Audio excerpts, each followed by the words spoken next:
इंद्रियों के भोग की तरफ जा तो रहे, मीठे तो लग रहे हैं, लेकिन कैसे हैं? विष के समान है। आप आगे देखिए चंदन में, जड़ चेतन की सब परिणति प्रभु, और नीचे कह रहे हैं अनुकूल कहे प्रतिकूल कहे, उससे नीचे कह रहे हैं प्रतिकूल संयोगों में क्रोधित। इसका मतलब हमने आज तक वस्तु के स्वरूप को जैसा है वैसा स्वीकार किया ही नहीं, लेकिन उसके बावजूद भी इन्हीं प्रयासों से चंदन जैसी शांति चाहते हैं। तो आखिरी पंक्ति में कह रहे हैं संतप्त हृदय प्रभु चंदन सम। हम यहाँ पे चंदन चढ़ा रहे हैं, लेकिन ये चंदन वो वाला चंदन नहीं। जब तक हृदय संतप्त, मतलब जब तक हृदय शांत नहीं होगा, तब तक वो चंदन चढ़ाने का कोई सेंस नहीं है। अगली देखिए पंक्ति क्या कह रहे हैं अक्षत में, उज्ज्वल हूँ कुंद धवल हूँ प्रभु, पर से न लगाऊं किंचित भी। लेकिन हमें इस पंक्ति से क्या, नीचे वाली पंक्ति में अपनी फिर से बात कर दी, फिर भी अनुकूल लगे उन पर करता अभिमान निरंतर। पहली पंक्ति में स्वरूप बताया और दूसरी पंक्ति में हमें इससे क्या मतलब है, हम तो जैसे हैं वैसे ही रहेंगे। कि हमें अनुकूल संयोग में मजा आता है, हमें प्रतिकूल संयोगों में बुरा लगता है, बल्कि ये दोनों पुण्य पाप की ही देन है। हमें इसके अंदर किसी प्रकार का राग द्वेष नहीं होना चाहिए। फिर अगली छंद के अंदर देखिए क्या कह रहे हैं, चिंतन कुछ फिर संभाषण कुछ, वृत्ति कुछ की कुछ होती है। ये क्या है? मन में कुछ, वचन में कुछ और क्रिया में कुछ।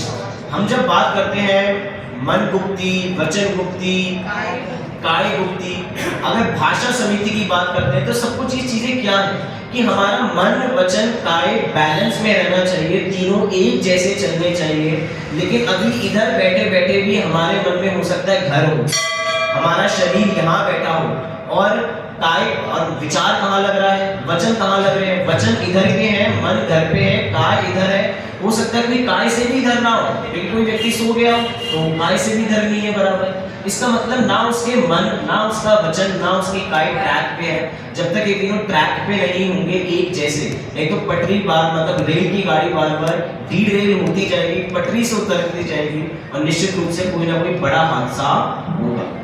आगे देखिए क्या कह रहे हैं, तृष्णा की खाई खूब भरी पर रिक्त रही वह रिक्त रही। ये क्या है? तृष्णा की खाई खूब भरी, 5 इंद्रियां हैं और 5 इंद्रियों के विषय भोग हैं।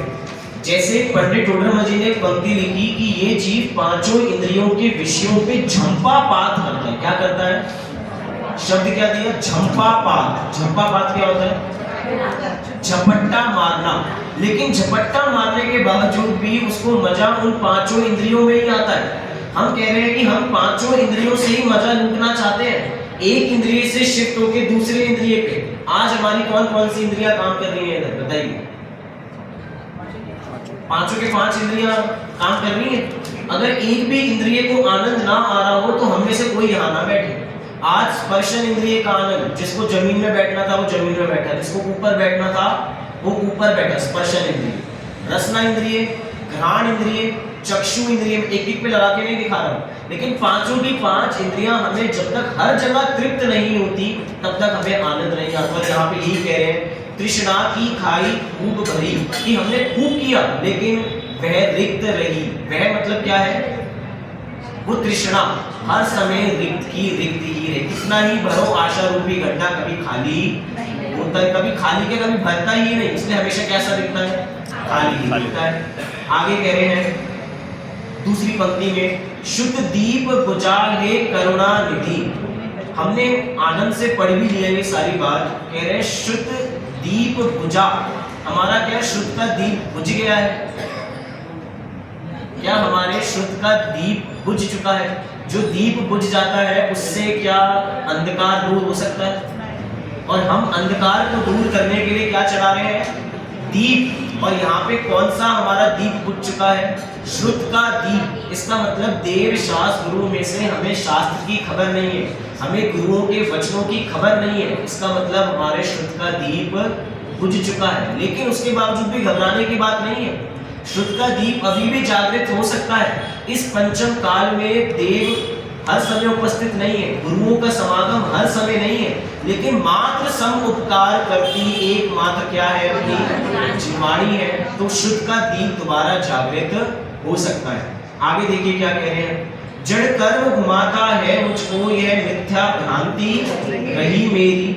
मैं रागी द्वेषी हो लेता, जब परिणति होती है जड़ की।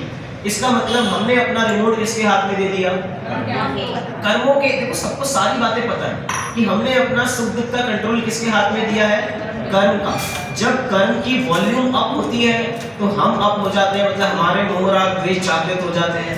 जब रिमोट में से थोड़ी वॉल्यूम हम लो करते हैं तो हम मंदिर जी आ जाते हैं, हमारी कषायों की मंदिरता हो जाती है। जब कभी से चैनल बदलना होता है तो भैया मंदिर को छोड़ के पिक्चर देखने चला जाता है, तो चैनल बदल दिया इसने। लेकिन हम बस पांचों इंद्रियों से अपना जो सुख दुख का कंट्रोल है वो किसके हाथ में थमा दिया?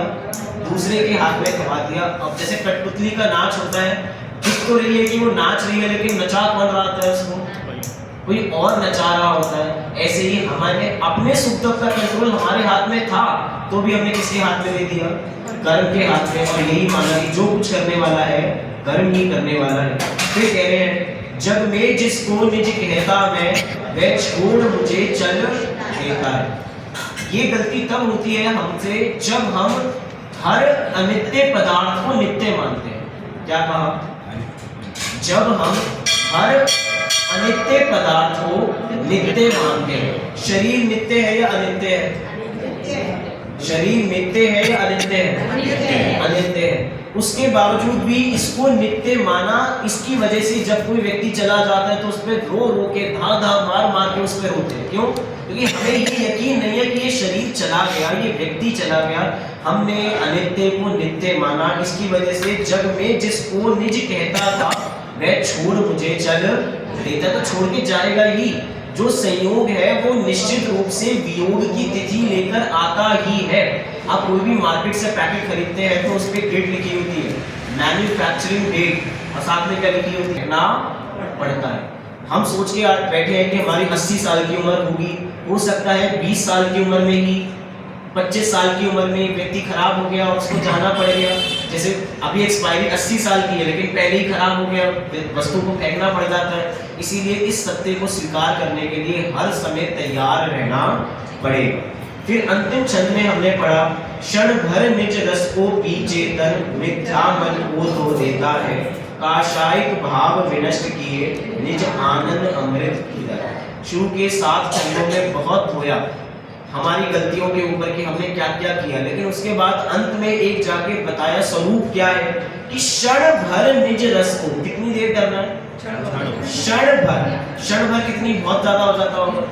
अरे कह रहे मात्र अंतर्मुहूर्त अगर हम अपनी आत्मा में तिष्ठे तो निश्चित रूप से भरत चक्रवर्ती जैसे अंतर्मुहूर्त में केवल ज्ञान प्राप्त कर लेंगे। लेकिन हम क्षण भर बैठने को तैयार नहीं। हमसे क्षण भर मतलब हमसे अधिक देर कहीं पे बैठवा लो। ध्यान में कितने देर बैठ सकते हैं? कितनी देर बैठ सकते हैं? देखो, मैं किसी और का एग्जांपल दूं तो बात अलग है। हम तो विधान कर रहे हैं, विधान में कितनी देर, कितने बजे चलेगा? 11 बजे तक तो चलेगा ही चलेगा। हम 11 बजे तक विधान में बैठ सकते हैं और स्वरूप में क्षण भर नहीं बैठ सकते। इसका मतलब हमें इंद्रियों के अंदर आनंद आ रहा है। अभी इनको टाटा बाय बाय कर दिया जाए, भैया संगीत बंद, और मेरे जैसा कुछ बेसुरा गाना शुरू कर दे, कितने लोग बैठेंगे? भैया तो अच्छे सुर में आ रहे हैं। इसका मतलब हमें रस किस चीज का है? हमें रस पांचों इंद्रियों का है। जहां पांचों इंद्रियां पुष्ट होना बंद हुई, हमें अब उससे कोई मतलब नहीं है। विचार करना चाहिए क्षण भर किस चीज के लिए है। इसकी वजह से ये पूजन हमारी गलतियों का एहसास कराने के लिए है और असली वस्तु स्वरूप की ओर लेके जाने के लिए है। अर्घ पढ़ते हैं।